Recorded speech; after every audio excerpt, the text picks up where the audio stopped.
Halo teman-teman semua, kami dari kelompok komputerisasi ekonomi dan bisnis akan mempresentasikan hasil diskusi kami dengan topik bisnis dicatat ulang. Sebelumnya, kami akan memperkenalkan diri terlebih dahulu. Nama saya Tessa Yoshida Chihotang dengan NIM 2021 01046 dan teman saya. Perkenalkan, nama saya El Togar. Perkenalkan, nama saya Devi Maranata Rumapea dengan NIM 2021 01062 dan teman saya. Perkenalkan, nama saya Anissa Mahesari dengan NIM 2021 01069. Di sini saya mau menjelaskan tentang bab 1 Aurora Commerce. Spesialis e-commerce Inggris Aurora Commerce platform teknologi dominan dibandingkan dengan kebanyakan model CMS retail. Platform Aurora Commerce dapat diskalakan dan stabil, menawarkan fleksibilitas yang tinggi, memungkinkan para profesional e-niaga dan pemasaran dengan cepat mengubah desain hebat menjadi pengalaman yang mulus, tidak dibatasi oleh kerangka kerja yang ketinggalan zaman. E-niaga perusahaan, platform yang memberdayakan pertumbuhan Aurora, platform e-niaga berbasis cloud yang sangat fleksibel dan cepat untuk menyebarkan, yang memberi dasar teknis untuk meningkatkan operasi retail. Di sini saya mau menjelaskan tentang mitra teknologi dan pembayaran. Landscape e-niaga terus berkembang dengan integrasi terbaru dan penyedia pembayaran paling sukses. Semua tersedia melalui platform Aurora. Di sini saya juga mau menjelaskan tentang perencanaan bisnis atau business plan. Rencana bisnis atau business plan, rencana usaha menurut Hisrich dan Peters adalah dokumen tertulis yang dibuat oleh wirausaha yang menggambarkan semua unsur-unsur yang relevan baik internal maupun eksternal mengenai perusahaan untuk memulai suatu usaha, yang berisikan sering merupakan perencanaan pemasaran, pemodalan, manufaktur, dan sumber daya manusia. Di sini juga terdapat ada 2 alasan dasar perlunya perencanaan. Yang pertama, protective benefit yang dihasilkan dari pengurangan kemungkinan terjadinya kesalahan dalam pembuatan keputusan. Dan yang kedua, positive benefit dalam bentuk meningkatnya sukses pencapaian tujuan suatu usaha. Konsep dasar menyusun perencanaan bisnis. Sebuah perencanaan bisnis normalnya mengandung serangkaian elemen-elemen standar, format, dan bentuk perencanaan sangat bervariasi. Tetapi, biasanya sebuah perencanaan bisnis akan berisi komponen-komponen seperti deskripsi produk atau jasa yang dihasilkan oleh perusahaan. Revolusi Industri 4.0 merupakan fenomena yang mengkolaborasikan teknologi siber dan teknologi otomatisasi. Revolusi Industri 4.0 dikenal juga dengan istilah Cyber Physical System. Konsep penerapannya berpusat pada otomatisasi, dibantu teknologi informasi dalam proses pengaplikasiannya. Keterlibatan tenaga manusia dalam prosesnya dapat berkurang.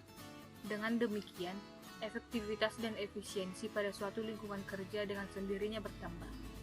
Dalam dunia industri, hal ini berdampak signifikan pada kualitas kerja dan biaya produksi. Namun sesungguhnya tidak hanya industri, seluruh lapisan masyarakat juga bisa mendapatkan manfaat umum dari sistem ini. Teknologi yang menjadi pilar utama dalam mengembangkan sebuah industri siap digital yaitu Internet of Things, Big Data, Artificial Intelligence, Cloud Computing, dan Additive Manufacturing. Yang pertama yaitu Internet of Things atau IoT. IoT merupakan sistem yang menggunakan perangkat komputasi, mekanis dan mesin digital dalam satu keterhubungan atau internet connection untuk menjalankan fungsinya melalui komunikasi data pada bagian jaringan internet tanpa memerlukan interaksi antar manusia atau interaksi manusia dan komputer. Pada dasarnya, Internet of Things mengacu pada benda yang dapat diidentifikasikan secara unik sebagai representasi virtual dalam struktur berbasis internet. Istilah Internet of Things awalnya disarankan oleh Kevin Anston pada tahun 1999 dan mulai terkenal melalui Auto ID Center di MIT. Sistem IoT mengintegrasikan 4 komponen, yaitu perangkat sensor, konektivitas, pemrosesan data, dan antarmuka pengguna. Yang kedua yaitu Big Data. Big Data adalah istilah yang menggambarkan volume besar data, baik terstruktur maupun tidak terstruktur. Big Data sendiri merupakan pengembangan dari sistem database pada umumnya. Yang membedakan di sini adalah proses kecepatan, volume dan jenis data yang tersedia lebih banyak dan bervariatif dari DBMS atau Database Management System pada umumnya. Namun bukan jumlah data yang penting, melainkan apa yang dilakukan organisasi terhadap data. Big Data dapat dianalisis untuk pengambilan keputusan maupun strategi bisnis yang lebih baik. Penyedia layanan Big Data di Indonesia antara lain, yang pertama Sonar Platform, yang kedua Pakwes Platform, yang ketiga Warung Data, yang keempat yaitu Databooth. Big Data memiliki beberapa fungsi penting dalam proses pengembangan dan penyempurnaan sebuah aplikasi. Berikut ini merupakan beberapa fungsi terkait dengan Big Data. Yang pertama, dapat menentukan penyebab suatu masalah kegagalan secara real time. Yang kedua yaitu pengambilan sebuah keputusan yang cerdas dan tepat. Yang ketiga yaitu mendeteksi sebuah anomali atau perilaku yang menyimpang dalam struktur bisnis Anda. Yang keempat yaitu mengurangi biaya, waktu, dan meningkatkan performa produk aplikasi. Big Data juga memiliki manfaat terkait dengan kebutuhan penyimpanan data yang besar dalam proses pembacaan data lebih cepat dan efisien. Komputerisasi awan atau cloud computing adalah teknologi yang menjadikan internet sebagai pusat pengolahan data dan aplikasi, di mana penggunaan komputer diberikan hak akses atau login menggunakan cloud untuk mendapat konfirmasi plugin atau server melalui internet. Contohnya, hosting situs web berbentuk dengan plugin virtual. Ada 3 jenis model layanan dari komputerisasi awan, yaitu 1. Cloud Software iService atau disingkat SAS. Layanan merupakan aplikasi yang telah tersedia untuk infrastruktur awan. Kedua, Cloud Platform as Service atau PaaS. Layanan untuk menggunakan platform yang telah disediakan sehingga pengembangan hanya fokus pada pengembangan aplikasi. Yang ketiga, ada infrastruktur as service, yaitu layanan yang menggunakan infrastruktur yang telah disediakan dan di mana konsumen dapat memproses dan menyimpan berbagai jaringan sumber daya komputerisasi lainnya. Activity manufaktur teknologi. Activity manufacturing merupakan terobosan baru di industri manufaktur dengan memanfaatkan mesin pencetak 3 dimensi atau sering dikenal dengan istilah 3 dimensi printing. Gambar desain digital yang telah dibuat atau diwujudkan menjadi benda nyata dengan ukuran dan bentuk sama dengan desain sebenarnya atau skala tertentu.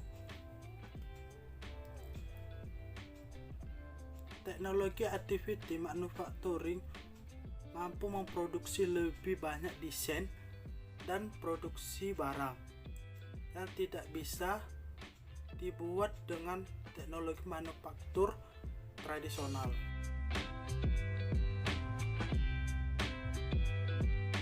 Rebranding. Rebranding adalah strategi bisnis yang dilakukan untuk memperbaharui citra brand sesuai dengan tujuan pengembangan bisnis yang diinginkan. Adapun tujuan melakukan rebranding, yang pertama, mengubah persepsi terhadap citra sebuah brand, yang kedua, memperluas target pasar, yang ketiga, beradaptasi dan mengikuti tren, dan yang keempat, merger dengan perusahaan lain. Strategi melakukan rebranding. Yang pertama, ciptakan visi dan misi yang baru. Yang kedua, sesuaikan brand dengan target pasar. Yang ketiga, gunakan nama baru brand. Yang keempat, desain ulang logo dan slogan. Dan yang kelima, launching ulang brand Anda. Ada 3 contoh brand yang berhasil melakukan rebranding. Yang pertama, Dunkin Donut. Awalnya nama yang mereka gunakan adalah Open Kettle. Namun rebranding yang mereka lakukan didorong oleh adanya potensi penyusutan pelanggan. Sebab sebagian pelanggan mereka beralih karena lebih menyukai kafe dengan produk kopi. Mereka mulai mengubah konsep bisnisnya menjadi kafe milenial dengan menyediakan kopi seperti Starbucks. 2. McDonald's. McDonald's merupakan suatu perusahaan yang melakukan rebranding untuk memperbaiki citra mereka, terutama kepada konsumen yang ingin makan sehat. Menyikapi hal tersebut, akhirnya McDonald's melakukan rebranding dan menghadirkan menu-menu baru yang lebih sehat seperti salad dan menu sehat lainnya. Mereka juga mengubah strategi marketingnya dari hanya mempromosikan produk yang enak menjadi lebih fokus pada menu yang paling diinginkan konsumen. Artinya, hasil setelah rebranding, McDonald's mencatat adanya kenaikan penjualan dari tahun sebelumnya. Burberry merupakan produk fashion yang cukup lama dikenal di Inggris.